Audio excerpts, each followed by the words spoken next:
What's up, man? He was another one, man. Adrian Broner. I mean, not Adrian Broner.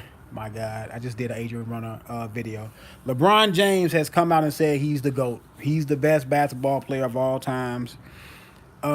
He proclaimed himself the GOAT. And you look, I have no problem with a player of his stature. LeBron James is a great player. Have no problem with a player of his stature saying he's the GOAT. That's not my argument. My argument is not that. That's not my that's not what I'm holding against LeBron James. What I'm holding against him is this. He said that everybody proclaimed that 2016 Warriors team the best team ever assembled. You know what I'm saying? Because they had won 73 games and all of that. That they was the best team ever assembled. First of all, they can't be the best team ever assembled if they didn't win the championship. You know what I'm saying? It's not like they won a championship in 2016 and you came back the next year and beat them in 2017. You know what I'm saying? And people proclaimed that team the best team. People were saying that they had a now they did break the Chicago Bulls 72-10 record when they went 73-9. Yes, they did that, but they were not the best team ever assembled. You know what I'm saying? So, and then constructed or whatever he said. Now, when you construct a team, especially in the NFL or NBA or whatever team baseball, it's like you putting players together. Those players, the significant players on Golden State were drafted to that team. Like Stephen Curry was drafted, Klay Thompson was drafted, Draymond Green was drafted on that team. But see, LeBron James trying to have a narrative that, and then that's when he said he proclaimed himself the best, the GOAT. You know what I'm saying? When he won that series, when they came down 3-1, they did come down 3-1. You know what I'm saying? There was some things in there that I didn't agree with. You know what I'm saying? Draymond Green gets suspended for calling LeBron James the B word, and LeBron James going in a press conference and saying that he never been that disrespected on the court. He got kids at home. He's not going to accept a man calling him the B word. And my thing about it is this: if you didn't like him calling you the B word, go up to Draymond Green, tell him in his face while you on the basketball court that don't call me the B word no more. If you do, it's gonna be a price to pay if you call me that again. I'm gonna hit you in the mouth, plain and simple. You don't look for the president of basketball, Kiki Vandeweghe. I'm gonna get on him in a minute. And you don't look to the referees to help you on the basketball court when another man confronting you or calling you out your name. If you don't like it, say something why you on the court to the man. Tell the man that hey, you can't talk to me that way. The next time you talk to me that way, I'm gonna hit you in the mouth. And that's plain and simple. Other than that, just get off the court, go take a shower, and don't complain about it in the press conference and go home. Because there's plenty of players.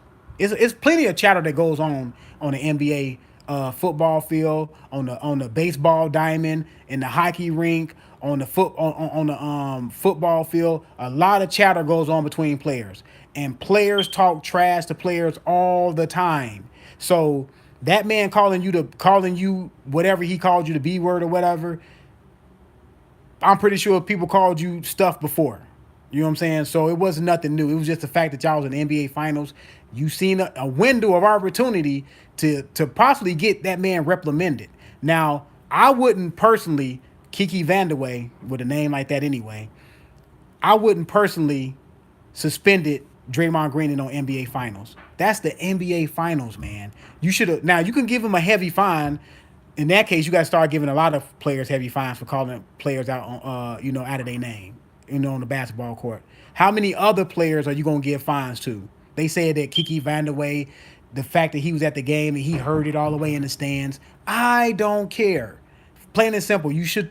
Now, I know why Kiki Vandeweghe and them suspended Draymond Green is because we all remember that year. That was the year that Draymond Green was kicking people in the nuts. And he kicked my guy from OKC, the center. He kicked them in the nuts like 5 or 6 times in that playoff series that they was in. That was a 7-game series, I believe. That won 7. Yeah, that won 7. And he kicked that man in the nuts so many times. That's when he should have got suspended. But they didn't suspend him then. I think they fined him. But it was so many people around the NBA and people talking about that they should have suspended him that That's why they suspended him in the NBA Finals. But to me, that was wrong because you should suspend him then or don't suspend him at all. Don't try to make up for it in the NBA Finals when it's winning time because we all know if Draymond Green would have played that next game, Cleveland was going home. Cleveland was going to lose. But suspending Draymond Green flipped the series. The momentum flipped the series and flipped the momentum into Cleveland favor. Now, people can come back fairly. People can come back and say, in 2015, Kyrie and Kevin Love got hurt. Yes, you can say that because that's true. And the Golden State Warriors won that series fair and square, just like Cleveland won the Golden State Warriors series fair and square. But it's things that goes on within the series that flips the momentum. You know what I'm saying? And that flipped the momentum. You know what I'm saying? So, and LeBron James say that's the moment that he said that, oh, he brought a championship to Cleveland, so that proclaimed him the GOAT because Cleveland didn't have a title for 52 years. But people don't bring up until yesterday, somebody finally brought up that before Michael Jordan got to Chicago Bulls, the Chicago Bulls was nothing. The Chicago Bulls didn't win. The Chicago Bulls went to the playoffs a couple times. The Chicago Bulls never won a title. Michael Jordan created a dynasty in Chicago. LeBron James did not create a dynasty in Cleveland. Yes, he won a championship. They went to, I think he took them to the NBA Finals like four times, like 4 or 5 times or whatever. But he didn't create a dynasty there. Michael Jordan created a dynasty in Chicago.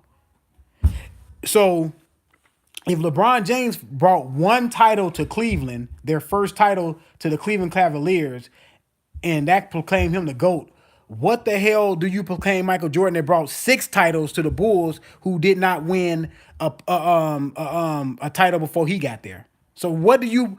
So what is Michael Jordan? What is he? What is Michael Jordan? God? I mean, come on, man. LeBron James just want to create this narrative, and a lot of people are gonna run with it. They don't know much about basketball. A lot of young teenagers and people in their 20s that never seen Michael Jordan play. I had the privilege of seeing Michael Jordan play. I had the privilege of seeing Magic Johnson play at the end of his about the last 6 years of his career, as well as Larry Bird and a lot of other great players. I seen him play, and I seen LeBron James play. And when I see LeBron James and I see Michael Jordan play, night and day. Everything is night and day. First of all, they play different positions. First of all, they play different type of games. But I'm gonna go to big moments, mental capacity, to handle, mentally handle pressure. Michael Jordan handled pressure very well. LeBron James struggled handling pressure for a long time. That's why he had so many failures early in his career and a little bit later in his career. Michael Jordan, yes, Michael Jordan lost. Michael Jordan lost games. He lost series, all that. But I never seen Michael Jordan on the basketball court just look scared or look like the pressure was busted, but was overwhelming him. Like I see LeBron James. Plenty of times I've seen LeBron James on the court and like the pressure just was getting to him. Especially in that Dallas Mavericks series, he looked scared. He looked petrified. He let Deshaun Stevenson and Sean Marion at the end of his career just punk him out on the basketball court. I mean, they were just talking to him. LeBron James was looking nervous, and you can tell because you could tell the pressure got to him. Look at the fourth quarters. I think for combined four fourth quarters, he had 10 points. You don't tell me the pressure wasn't getting to him. Go look at his numbers in the finals in versus Dallas. And a lot of people say, why you pointing at Dallas? I'm not just pointing at Dallas. You can look at when he got swept by San Antonio. Oh, he was young. I don't care that he was young. It's part of your resume. Because if he beat San Antonio, people are going to say, well, man, he done something that a lot of players didn't do. Not even Michael Jordan. He was able to beat San Antonio with all those future Hall of Famers and the future Hall of Fame coach. Y'all would have been using it for his resume. So the loss is going to be used for his resume. You can't erase it. You can't erase it. He lost against San Antonio a record 14 points a game. That's on his resume. He cramped up in the first game for some reason. He cramped up, but nobody else cramped up. Then Shannon Sharp was going to be like, well, he's the only one that's out there got all that big and moving that fast. So what is he, Shannon Sharp? Is he Superman or is he normal? Because when he doesn't get injured, y'all call him Superman. But when he cramp up, oh, He's carrying all his weight, all this muscle mass and all that stuff. Come on, man. Come on. And he got so much on his plate that all these other players didn't have on their plate. Come on. Either he's Superman or he's not. So people want to have this narrative of LeBron James that like I said, he's Superman. But yet y'all want to make excuses and people want to say like Nick Wright, oh, he's light year or Max Kellerman, he's light years better than Kevin Durant. If he's light years better than Kevin Durant, why can't he beat the Golden State Warriors? And another thing, let me get back on that. LeBron James said that was the best team ever constructed. No. People were saying that when they got KD on the Warriors, that's possibly the best team ever constructed. And we know your record against that KD Warriors since KD been on there. I think it's 9-1, my dude. 9-1. 9-1. And Kevin Durant was the Finals MVP in both years. And he guarded you most of the times. And you didn't guard Kevin Durant most of the time. Now, I can understand that you didn't guard Kevin Durant most of the time because on your team, you handle the ball a lot, you dishing off, and you scoring and you passing and you rebounding. I can understand that from a basketball perspective because I understand basketball and I understand the wear and tear it takes on you throughout the game. So you can't guard Kevin Durant the whole game like he can guard you because Kevin Durant got he got a little bit responsibilities that's sprinkled around Draymond Green and Steph Curry and Klay Thompson. I understand that. But you could have guarded him in the critical moments. In that moment, the critical moments, you did not guard him. You did not guard Kevin Durant because you don't want to get shown up on the court. You don't want Kevin Durant to do you in. You cannot be the best player in the world and not take that challenge in the critical moments. When it's time to take the challenge, you have to take the challenge. But no, you don't want to get shown up. I can't get embarrassed out here. I know, yeah, you can't get embarrassed like when Kevin Durant came down in game 3 in 2017 and hit the 3 in your eye. You can't get embarrassed like that again. But no, LeBron James, you have too many stains on your record, too many coffee stains on your record to say that you're the GOAT and that you're better than Michael Jordan. Because you're not. Michael Jordan, when it mattered most, because like I always say, no, individual numbers are great, and Michael Jordan got individual numbers. Michael Jordan got scoring titles. Michael Jordan got defensive player of the years, unlike you. Michael Jordan got 10 scoring titles.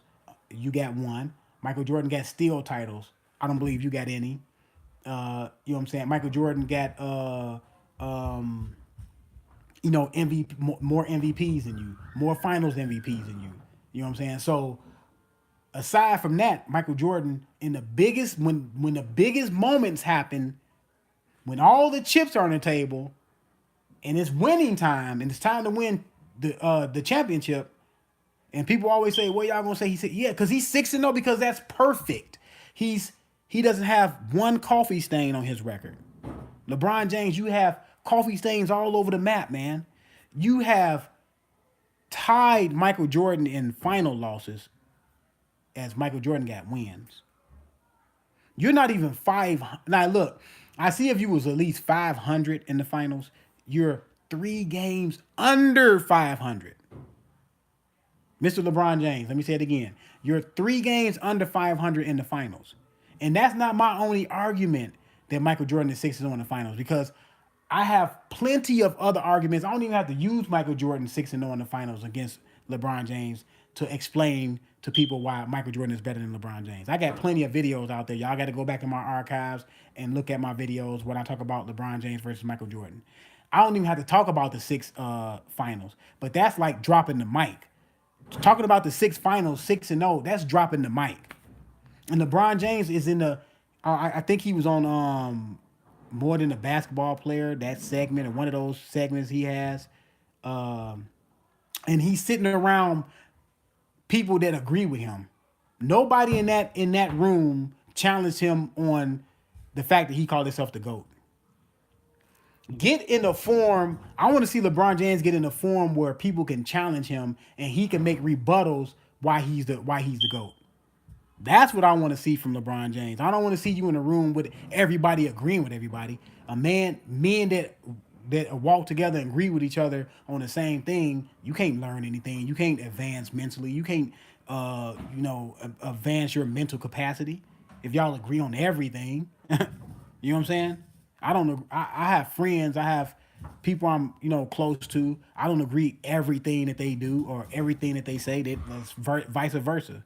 I like to be in a environment where my opinion is challenged, because the more my opinion is challenged and I can challenge somebody else's opinion, we can learn from each other. Or I can say to myself, man, I never thought about that before. You know what I'm saying? So, like I said, I have no problem with LeBron James calling himself the GOAT. It's just when he said, when I beat the 2000, when I came back from the 3-1 against the so-called best team ever assembled, that you're saying out your mouth, because nobody said that was the best team ever assembled. I'm sorry, LeBron. People were saying that when Kevin Durant came on Golden State, that's possibly the best team ever assembled. So you got your facts wrong. You got all that stuff wrong. When you're in the sport, it's no excuse not to know the history of your sport. You know what I'm saying? When you're in the sport, is boxing, basketball, baseball, hockey, tennis, whatever you in, know the history of the sport, man. You know what I'm saying? So that's my take on it. I'm out, man.